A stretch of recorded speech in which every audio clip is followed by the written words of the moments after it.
Okay, you can see since the last video, there's a few details that have been added to the engine. I've got some basic fuel rails in, a throttle body, exhaust manifolds are pretty much wrapped up. I still have to build heat shields for those.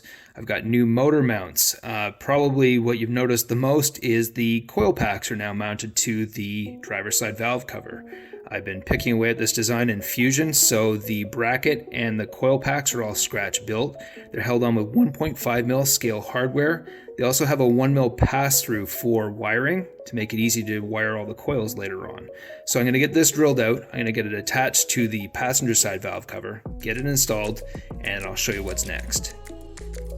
Alright, you can see I've got the coil pack assembly bolted in. I've also used some metal hardware from the Tamiya high lift. This is the leaf spring bolt. I'm using as much metal hardware as I can throughout the engine to kind of distract from the fact that I have actually snuck some plastic in here. And these will get probably a plastic cap glued in place or some stickers over top of them just to hide the fact that they are actually bolt heads in these. So I'm going to get this mounted on this side and show you some of this bumper that I've got bolted up here. Now, of course, a lot of these will get all cleaned up later on. It'll all come back apart. I'll do a final sand and a final paint job on them. Once I make sure all the wiring slides into place properly. Out front, I'm using a bumper. It's from Axial. It's quite affordable. It's about $15 US, so it's pretty much the cheapest part on this truck so far. It's plastic. There's a few reasons I like plastic bumpers. One of them is that plastic, when it scratches black. Also, because the bumpers are kind of the sacrificial piece on the truck, usually the thing that takes the first hit, if the client ever damages them, he can easily go spend $15 and do exactly what I did. And that's trim the ends down, use parts of itself to glue back in, trim the back so it's straight. I reinforce the inside of the bumper to get rid of some of the flex and some of the distortions that you sometimes get in these bumpers.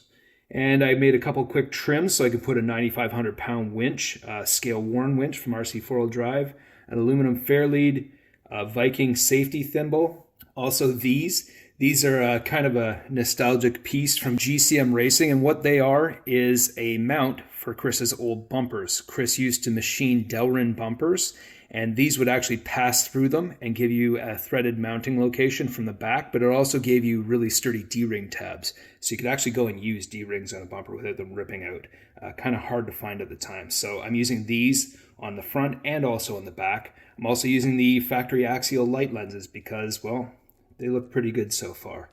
I think you'll agree that the little details in the bumper will almost disappear once I slide the body on this thing. So keeping on the subject of cheap, easily replaceable plastic bumpers, check out the back. I've been gradually picking away at the 3D rear bumper design, and it's coming along okay. I'm happy with it so far. I've got some lenses recessed in here. They're from a Tamiya semi-truck. They've been reduced. I've got some refinement to do in here to make sure that the holes are in the right spot for the LED lights. I've got to build channels to hide the wiring and sandwich them between the rearmost crossmember and the bumper itself. You can see magnets, and I'll show you a pic of the real truck. You can see that it's got a swing out tire carrier and jerry can holder. So I've still got some designing to do to make sure the pivots go in the right spot, to build the carriers themselves, and to make sure they click up against the magnets okay. That should take care of many of the updates since last video, but let's get to what we're really here for today, and that's showing you this body. The valances, the fenders, the side panels, the quarters, all have made appearances in previous videos. They've been in red oxide primer until today, but now I get to drill down and show you guys some of the finer details that Richard built in before he sent it up here for me. Aside from dry fitting it to the frame for measurements, using it in videos, this has been in a special box the whole time with supports glued in. Try to keep it straight, to try to keep it from warping. However, there were a couple spots that did tweak right here and back here, and it took almost an entire night of measuring, cutting in some spots to make sure it was true before I committed to the floors. There's some changes to go over, including the floor pans and the firewall. This body had been untouched up until pretty much last week. It's how it arrived in 2012. And yeah, I said 2012.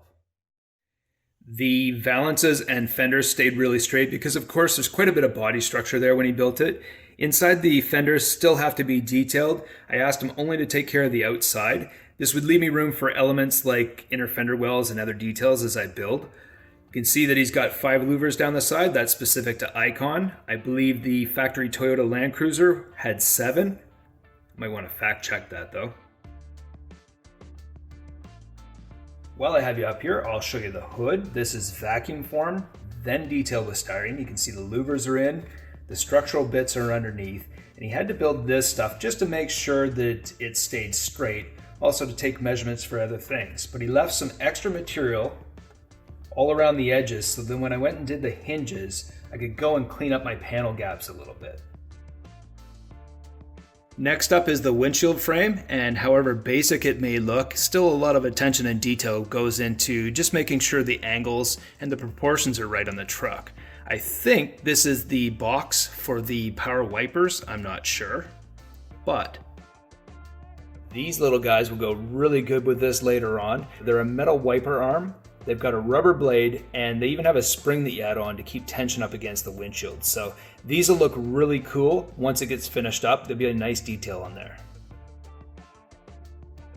So I gotta say, the thing I'm probably most impressed with this body is the way that these doors fit. He has these things tight enough that just the pressure alone holds them within the jambs. They're just sitting there. Now, there is enough material left on here, much like the hood, that I can go and work the panel gaps later on, but there's plenty of work to do with this. It's nice to have some adjustability. I have to work these 2 pillars, and these 2 back here as well, quite a bit because they did distort while it was sitting over time. But I have to work magnets into this because these are intended to be opening and closing doors. And I'm sure as hell not gonna build miniature latches for this. We're using magnets. So that will give me a chance to work some structure into these sections.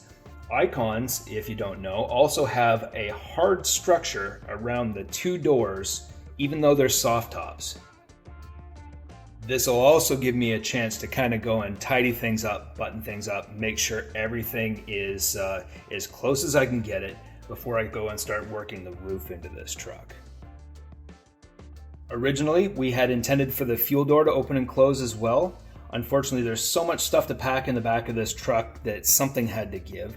You can see that the wheel tub on the passenger side interferes with the door, so unfortunately that work was for naught, but I will say it was equally as impressive as the doors. It held itself in place, just like the tailgate's doing right now. You can see the tailgate has some modeled handles on it, and it will open and close. It also has a really cool special feature.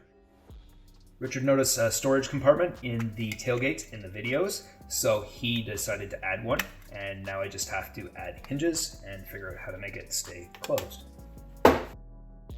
Okay, we're almost caught up on the body work. I was just thinking back to the second night that this body was being built in 2012. The power went out at Richard's house, and he was actually working by candlelight. And well, in hindsight, I guess I could have had you pace a little bit, maybe a different schedule at the time, so sorry. I want to thank Richard Lutz again for his work on this. I was thrilled when he decided to take on the commission for the body, and I can't wait to see what I can do with it next. What I'm up to next is I'm going to tear this down, and I'm going to show you how the 2 floor pans work together. Okay, so my idea of having the 2 panels for the floors in the midsection of the truck is to hide magnets underneath there. There's going to be about 8 of them that are going to hold the body on and keep things straight. Also, it makes a really nice spot to run wiring through. I really intend for all the electronics to be bolted to the chassis of the truck. So if you ever have to take the body off of this to do anything or to change the battery, you just have to unplug the light harness, take the body completely off, and that'll be that. All the electronics will be attached to the chassis. At least I hope so. So hopefully this gave you a good update. I've got lots more in store next time. I'm going to work on inner fender wells for the front, and then I can actually finally start detailing this chassis. I'll see you next time. Thanks for watching.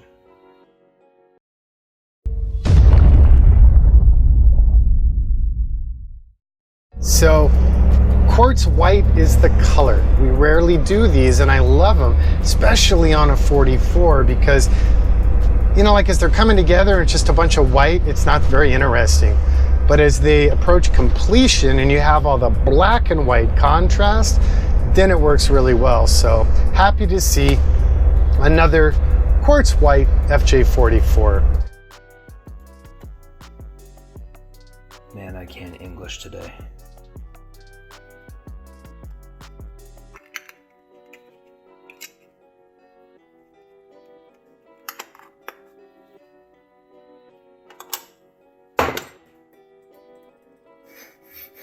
Oh, f***.